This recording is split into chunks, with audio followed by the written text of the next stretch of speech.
solving sustainable energy and solving autonomy, which would be like I said, solving autonomy.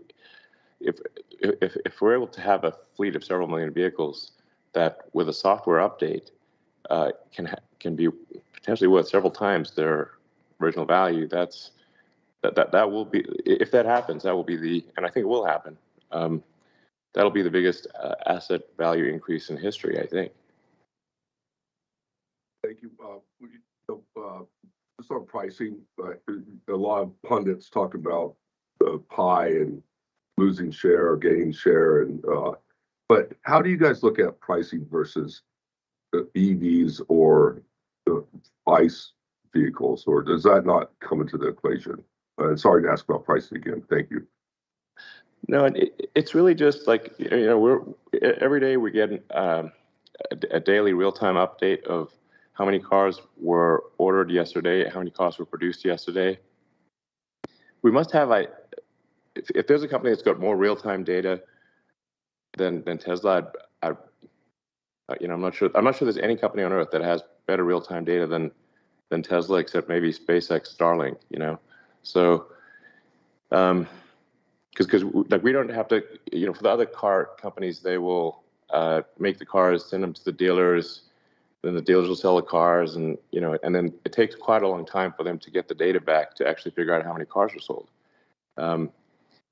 Whereas we know how many cars were ordered yesterday throughout the world. So our fingers on the pulse is real time and does not have latency, whereas the other car companies have a lot of latency in their data, as does the government. The government has a lot of latency in their data. So we're just looking at and saying, okay, what does it take to achieve a clearing price for our vehicle production? And then we make a pricing change and we see what happens immediately, and adjust course. So we're adjusting course, and we're thinking about it literally every day, 7 days a week. Every 7 days a week, I look at that email, and so does the rest of the team. And we try to make the least dumb decision that we can. And on balance, I think our decisions are pretty good. Sometimes they'll be, dumb, but on average, they're, I think, better than the rest of industry.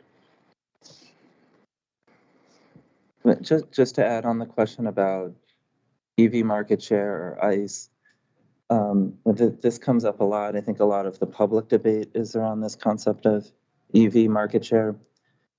We don't look at it that way. I mean, we look at it as market share of cars. It's the car market, not the EV market. And actually, the mission of the company requires internal combustion engine cars to be switched over to electric vehicles. So that's what we pay attention to.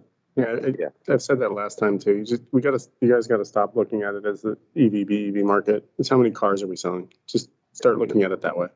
All cars will be EVs. It's gonna. I've said this for a long time. We'll look back. I don't know. Assuming civilization's still around in 20 years, we'll look back on internal combustion engine vehicles the same way we look back on external combustion engine vehicles, which, like a steam engine. A steam engine is an external combustion engine vehicle, and there's still a few around. They're kind of quirky and kind of cool collector's items. That's how gasoline cars will be in the future. Thank you. Let's go to Colin Rush from Oppenheimer. Colin, go ahead and unmute, please. Thanks so much, guys. Can you talk a little bit about how much of the actual cost structure is variable, on these vehicles, and if you could give us a range on plus or minus the lithium cost within those contracted volumes that you're seeing? Well, I think you have to. Again, we'd really love to have a crystal ball here, but we don't have it. Depending on what time scale you're looking at, most of the car is variable. So most of the car cost is variable. So, and probably, if I were to guess, I think we will see improved costs from suppliers. Yeah, I think we will. Yeah. That is our expectation. Yep, and we're already starting to see that.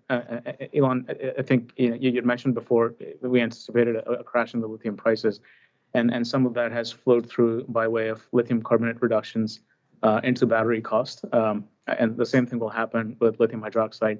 The length of the supply chain matters also, because what we're talking about is very far upstream. So by the time it makes it into the battery that ends up in a car, it'll be several months.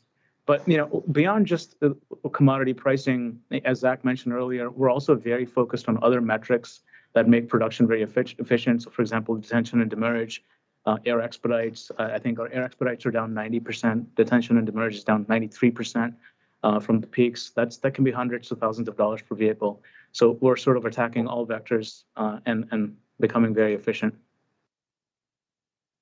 Okay, and then my follow-up is really around stationary storage demand on the utility scale. I mean, obviously there's a gigantic queue for interconnection in the U.S.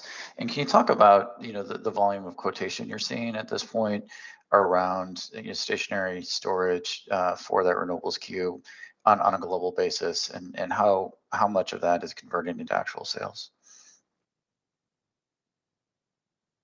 Drew, you want to take that? I mean, I don't, that's also not exactly how we look at it, really. We're not we're not engaged in the interconnection queue. Like, we're focused on ramping Megapack as quickly and efficiently as we can. And we have, visibility into the pipelines of, a variety of different renewable energy and just pure stationary storage developers. And we also develop our own projects. And we're mostly just we're being selective and trying to pick the projects that best fit our mission and our objectives. Yeah, this is not a product call, but we'll have something. I mean, we're making improvements on many fronts, including Megapacks.